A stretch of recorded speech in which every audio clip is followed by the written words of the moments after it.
दोस्तों देखिए आप इस धीरेन्द्र की वीडियो एक। किसी को लव हो जाए तो पूजा पाठ किया करो। पूछो क्यों? रुको रुको, किसी को लव हो जाए तो पूजा पाठ क्यों? हकीकत होगी तो मिल जाएगी, बलाए होगी तो टल जाएगी।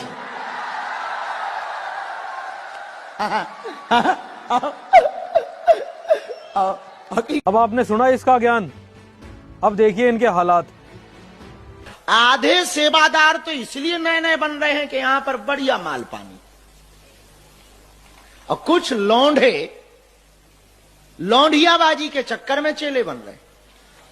अब आपने देखा, एक तो ये ज्ञान इतना घटिया देते हैं और दूसरी तरफ ये रोते हैं कि हमारे चेले ऐसे क्यों हैं। जब तुम्हारा ज्ञान इतना थर्ड क्लास है तो तुम्हारे चेले तो ऐसे ही होंगे ना। और पूरा हिंदू समाज क्यों आप लोगों ने इस गुरु की पदवी को बदनाम कर रखा है, ऐसे बच्चों को गुरु बनाकर। ये तो बच्चे हैं, गुरु कहलाने लायक नहीं है। अब आप देखिए संतरामपाल जी महाराज जी का सत्संग होते हुए। तो यहाँ परमात्मा आपको याद दिलाना चाहते हैं कि उस समय आप रोगे पछताओगे। जब ये समय हाथ से छूट जाएगा मनुष्य जीवन का, तो इसी तरह पछताओगे। मनुष्य ये विद्यालय का समय है आपका। ये मनुष्य जीवन जब तक है आप विद्यार्थी हैं और इसमें ये कार्य नहीं किया भक्ति वाला, तो बाद में पशु पक्षी बनकर रोया करोगे। गरीबदास जी कहते हैं ये संसार समझदा नहीं, कहंदा श्याम दोपहरे नू, गरीबदास ये वक्त चाहते रोगे इस पैरे नू।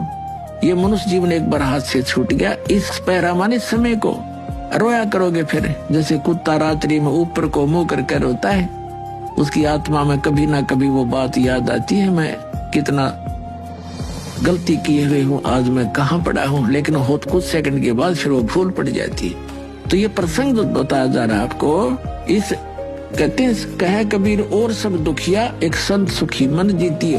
अब आपने ये उद्देश्य बनाना पड़ेगा कि हम विद्यार्थी हैं। मनुष्य जीवन प्राप्त प्राणी, चाहे स्त्री का है चाहे पुरुष का, ये मानव शरीर कहा जाता है। तो ये जितने भी मानव शरीर प्राप्त प्राणी हैं ये विद्यार्थी हैं।